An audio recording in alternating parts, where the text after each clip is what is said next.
Welcome to Miss Shaver's APUSH class and my project for it.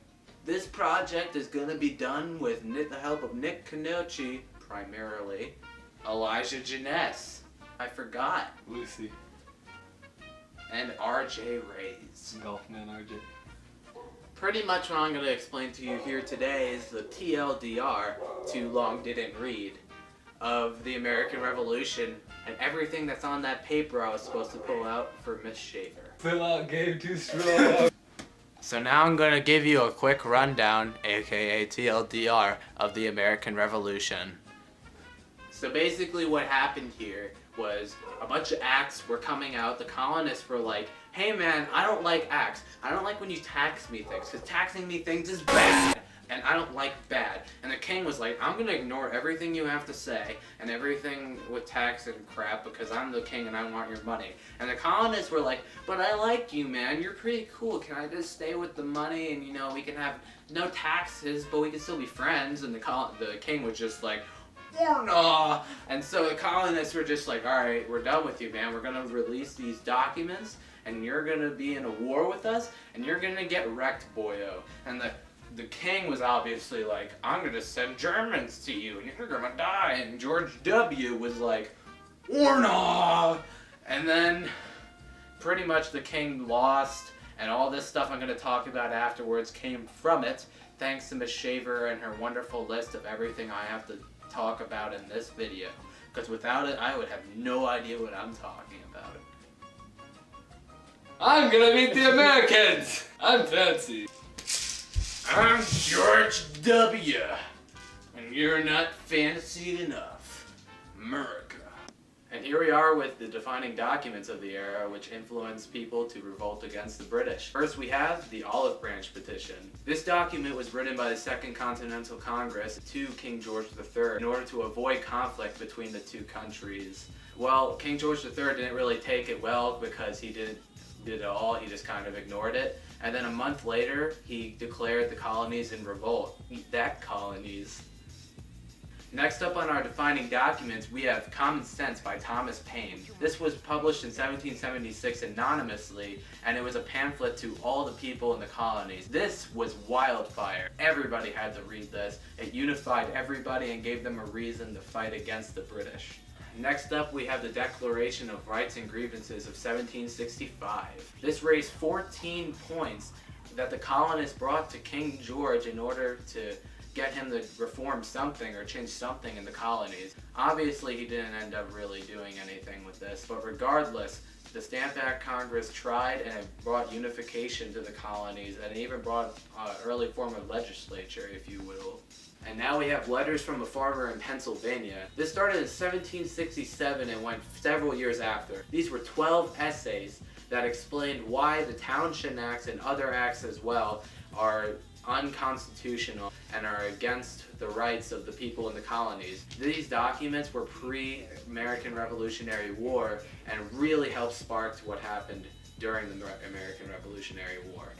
And now we have the big baddie, the Declaration of Independence of 1776. Written on July 4th by the Continental Congress, this declaration declared that the 13 colonies are now 13 sovereign states and now are separated from the British. This was a very defining document and even had most inspirational lines that are used even today.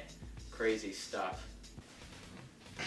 And now we move on to people. First up, we have Samuel Adams, who was involved in any group you can think of that would be revolting against the British. In the Massachusetts House of Representatives, the Continental Congresses, and the Sons of Liberty. He was born in Boston, so he was a colonial person to start out with. Attended Harvard University, and was a very, very bright philosopher who dealt in politics mostly. He was pretty much a part of the creation of every significant document during the Revolution. Swag. George Washington. Okay. And now we have the big baddie of the people, George W. Washington. He was commander-in-chief of the military and was our first president, one of the founding fathers, and even wrecked boyos across the Delaware River. He did everything and anything he could in order to defeat the British. Although he was a part of them after being born in Virginia and fought in the 7 Years' War, he ended up revolting against them and used his own military tactics to boost morale of the colonies and make people excited because he was winning battles and he was winning them well. George Washington will always be right here in my heart. Dun, dun, dun, dun, dun, dun, dun, dun. King George III. Now we have King George III. This guy was set out to destroy the colonies since day one. All he wanted was the money from there, but George W. said no to that.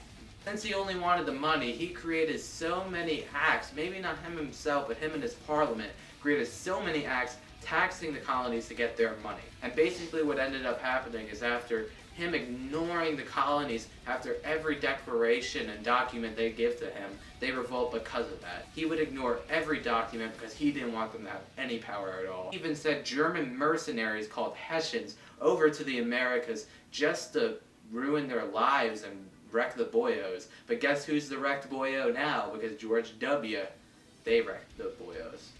I could create a little chart that says the Hessians are the wrecked boyos, so it would make sense, you know? And here we have the Proclamation Line of 1763, set out by the King George, again. This pissed off the colonies so much because it boxed them in into one area of the colonies. They wanted to expand, they wanted to have land, but King George couldn't pay for their safety, so he had to keep them boxed in. This kept them angry, and it led to future complications because more lines trapping them in would anger them as well. See the line, you know, it's like there. Yeah, that's a pretty big line. It's blocking them in and whatnot. And they were pretty pissed about that. And basically this only happened because of Pont Indian guy's rebellion, because he couldn't pay for them. They were getting attacked by natives and he couldn't do anything. Scumbag King George, right? This is not about opinions here. This is the facts.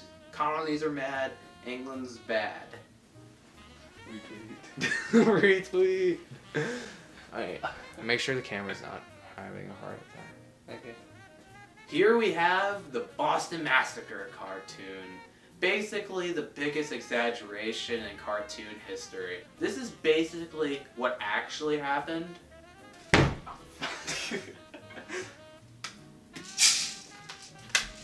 Bang.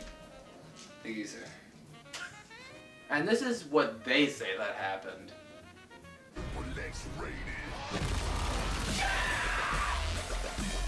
You see, this cartoon was spread widely throughout the colonies, and the colonies was fed such exaggerated information that they were angry about it, and they were like, how could the British do this to us? When really what happened wasn't very much. But at the same time, you can argue the little that the British did to the colonies was very, very wrong and would anger them equally. This next political cartoon was released after the repeal of the Stamp Act. These people are attending the Stamp Act's funeral, and it's like a girl or something. It's called Miss Stamp Act, which would be a really dumb name in my opinion. But regardless, you can notice how nobody's there because everybody hates the Stamp Act. Everybody hated it. Even though later on they just released more acts, even though they repealed the Stamp Act. Pretty much illustrates how they felt about it. This is the end of the video. I thank you all for watching the video. Like, comment, and subscribe. I love you, Miss Shaver. You're a very nice teacher for letting me finish all the way through this video. And bloopers will be released later. RIP.